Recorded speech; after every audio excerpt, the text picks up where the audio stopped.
Muy buenas tardes. Hoy les vamos a hablar de la bacteria Campylobacter. Quien les habla, Alejandro Orozco, mi compañera Lorena Serna y mi compañero Juan David Flores.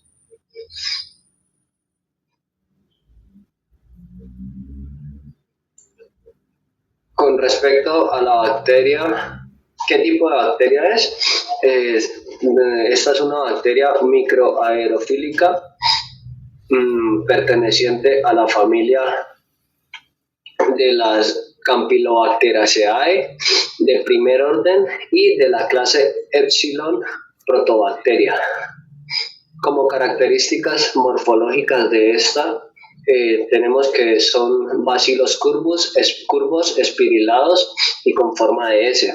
Es una bacteria gram negativa que no formadora de esporas.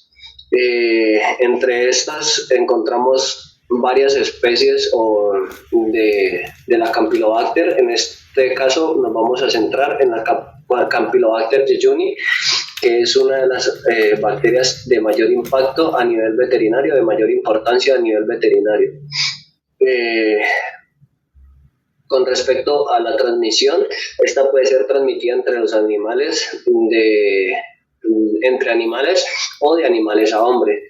Es una bacteria zoonótica y su mecanismo de transmisión es fecal-oral, y esta puede ser transmitida a vacunos, ovinos o caprinos, por ingesta de alimentos, por consumo de agua contaminada o tras el contacto de heces, también por medio de la placenta o descargas vaginales.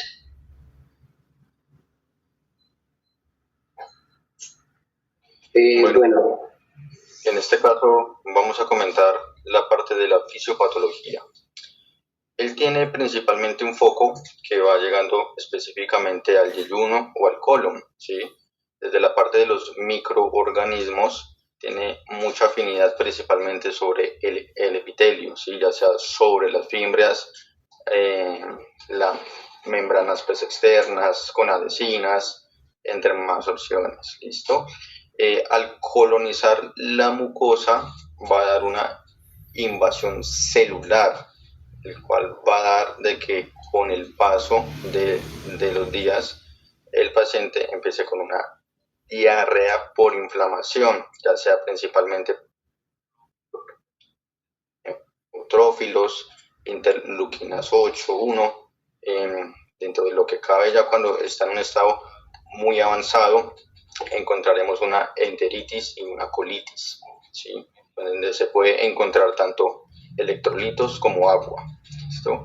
Posterior a todo esto, el paciente puede empezar con apoptosis de esta parte de los enterocitos y los colonocitos, llegando hasta cierto punto donde ya la inflamación viene con la diarrea con sangre conocida como la melena.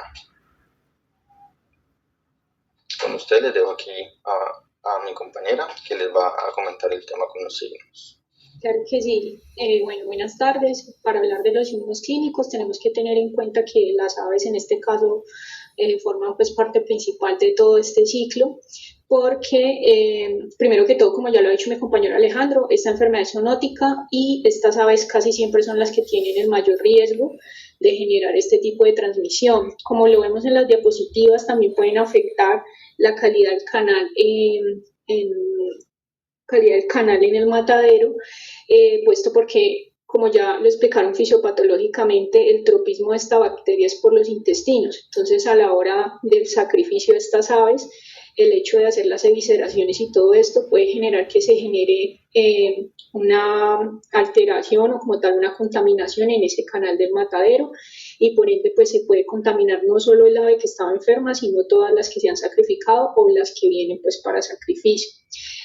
Algo que hay que tener en cuenta también es que estas aves por lo general tienen o son asintomáticas, entonces esto también hace que pues para ya sea la parte del galpón o el médico veterinario sea mucho más difícil la detección de la enfermedad.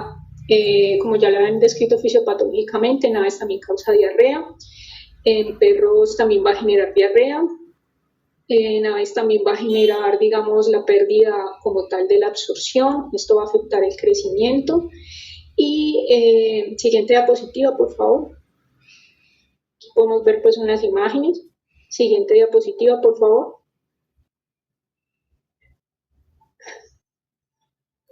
Bueno, ahora vamos a hablar de los signos clínicos en perros y gatos. Tenemos que tener en cuenta que esta diarrea en perros puede ser mucoide y esto se debe también a la liberación de toxinas que genera la bacteria como tal en el citoesqueleto celular. Esa citotoxina va a generar una necrosis y esto va a generar una secreción de líquido, lo cual nos va a llevar a esa diarrea como tal. Esa diarrea también nos va a llevar a una deshidratación por pérdida de electrolitos, en este caso como lo son el potasio, el bicarbonato y agua como tal.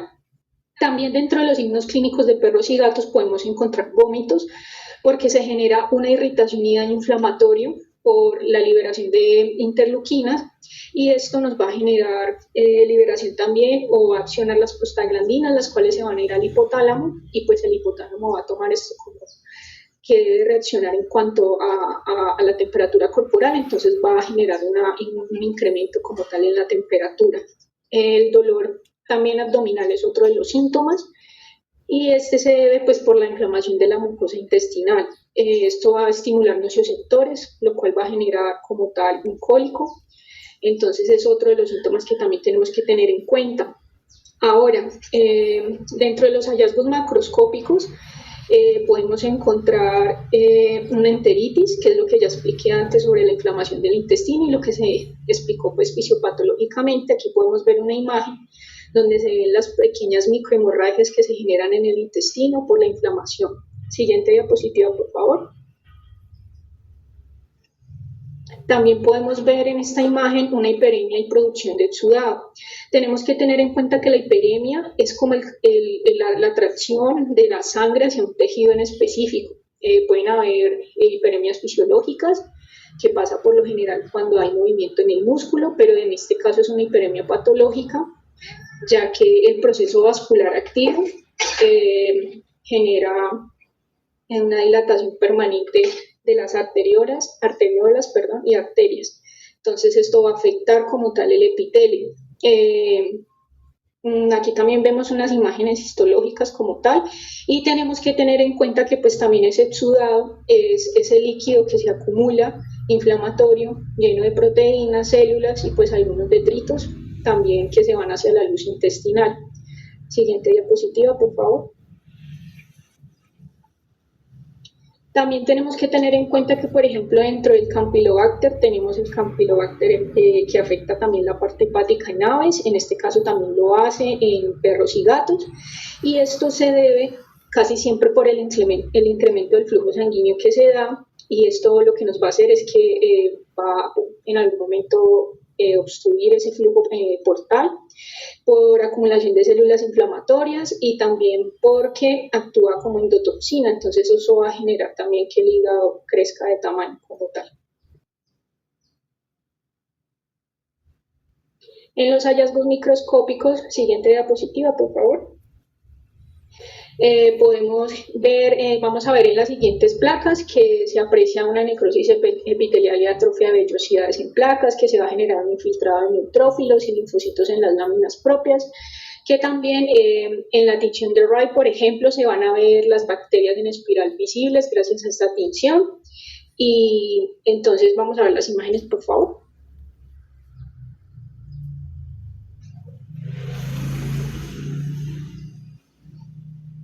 Aquí podemos ver la infiltración de los linfocitos y neutrófilos en varias placas histológicas.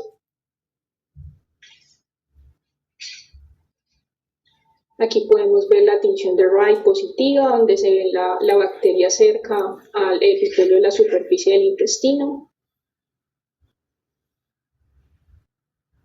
Y como conclusión, tenemos que tener en cuenta que el Campylobacter jejuni pues es una causa importante de enteritis en animales jóvenes, que evidentemente las aves también actúan como un reservorio y una fuente de contaminación muy alta, que el diagnóstico requiere de citología como tal y en especialmente de tinción de Wright para identificar este tipo de bacterias y que la prevención se basa prácticamente en las prácticas de buena manufactura como tal, higiene y bioseguridad por parte, digamos, en este caso de las aves de galpones, y pues todo lo que pueda generar esa combinación o esta